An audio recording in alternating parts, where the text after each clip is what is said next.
القتلة المتسلسلون موجودون منذ قرون، لكن عقوباتهم كانت أقسى بكثير من اليوم. عادة ما يظل العديد من القتلة المتسلسلين في التاريخ لسجلهم الجنائي، وليس بالضرورة للعقوبة التي تلقوها على جرائمهم. في هذه القصة لدينا حالة محددة للغاية، حيث تم فرض عقوبة فريدة على قاتل متسلسل. لكن لنفهم أفضل، يجب أن نعود إلى القرن العشرين في مراكش.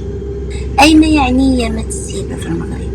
اللي عرفت واحد الظاهرة ديال ما يسمى بالحاج محمد المسفين. الحاج ما عرفناش فين حاج هاد السيد هذا.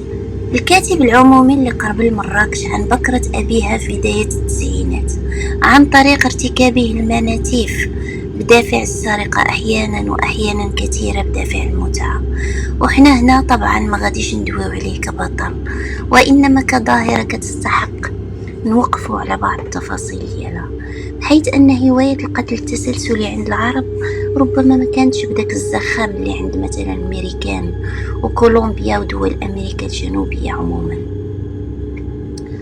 وكانت في الغالب عرضة لعدم الإتقان. وقليل جدا فاش كتلقى هاد البراعة اللي عند صاحبنا اللي بين على علو الكعب ديالو في انتقاء ضحايا ينحدرن من جنس معين اللي هو النساء، وخاصة اللي ما كتراوحش أعمارهم بين 20 و40. كان كيستدرجهم معية واحد السيدة شيبانية بلغت من الكبر عتية، كانت معاه كتعاون لله في سبيل الله في تقطيع الرؤوس والجثث دون ترك أي أثر يذكر، واللي يقدر يؤدي بهم إلى الوقوع بين أيدي السلطات، واللي بصعوبة باش قدروا حتى الوقت بدل الضائع يفكوا لغز الاختفاء ديال بزاف ديال الدريات في واحد الفترة بشكل مفاجئ.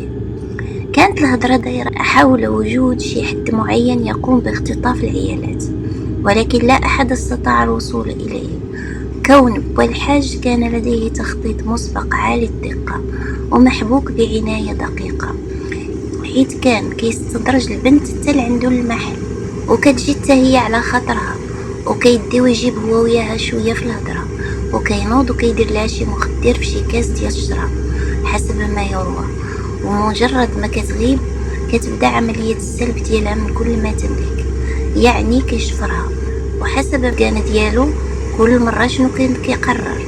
مره كيفضل يقطع اطرافها اربا وكيدفنها عنده في المحل لتحت في واحد لكان، او في الجريده ديال دارو اللي كانت حدا المحل عنده مباشره.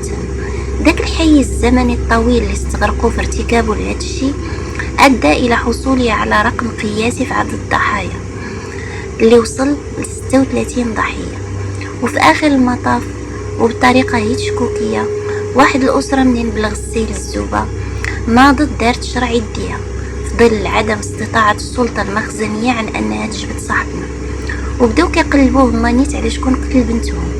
ومنين بقشوا مزيان في مسار الدرية في الآونة الأخيرة قبل اختفائها، طاحوا في واحد الشيبانية مسكينة، شدوها حتى هما اختطفوها وبردوها عصا مزيان وعذبوها حتى اعترفت ليهم بأن لها يد في عملية اختطاف بنتهم وقتلها وتقطيع جثتها من بعد ما سكروها، وداتهم حتى لعند با الحاج اللي ديجا اعترف ليهم والسلطات انه مسؤول على قتل عدد كبير جدا من البنات اللي غبروا من مراكش ديك الساعه، واتحد ما عرف فين تلات بهم الوقت.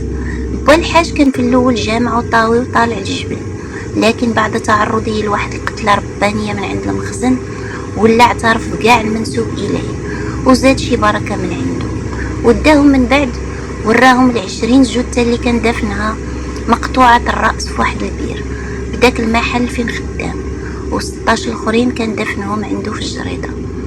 رجع الصدى ديال هاد الشي كان قوي جدا من طرف المراكشيين، وكان واحد الغضب عارم جدا اللي جعل السلطات كتحاول تطفي منه عن طريق حكم عرفي على با الحاج يقضي بقتله صلبا بحال سيدنا المسيح تماما. وهذا الشيء تم رفضه من طرف التمثيلية الدبلوماسية اللي اعتبروه حكم همجي، وتم تعويضه بالإعدام شنقا.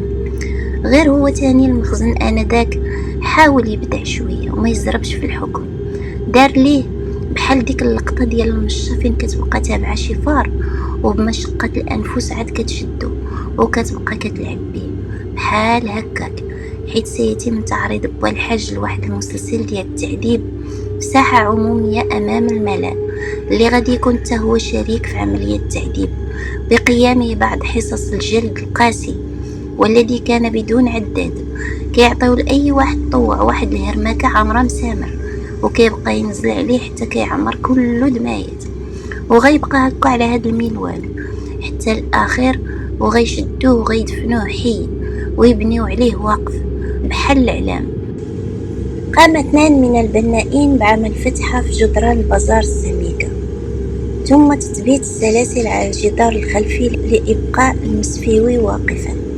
يبدو أنه لم يتم إخباره بما سيكون عليه مصيره، لأنه في يوم الإعدام ديالو بدأ بالصراخ طلبا للرحمة والقتال مع حراسه عندما اقتيد إلى الحائط بعد تقييده بالسلاسل. ألقى المارة القذارة والفضلات عليه، ثم تقدم البناؤون وبدأوا في غلق الفتحة بعد دفنه حيا.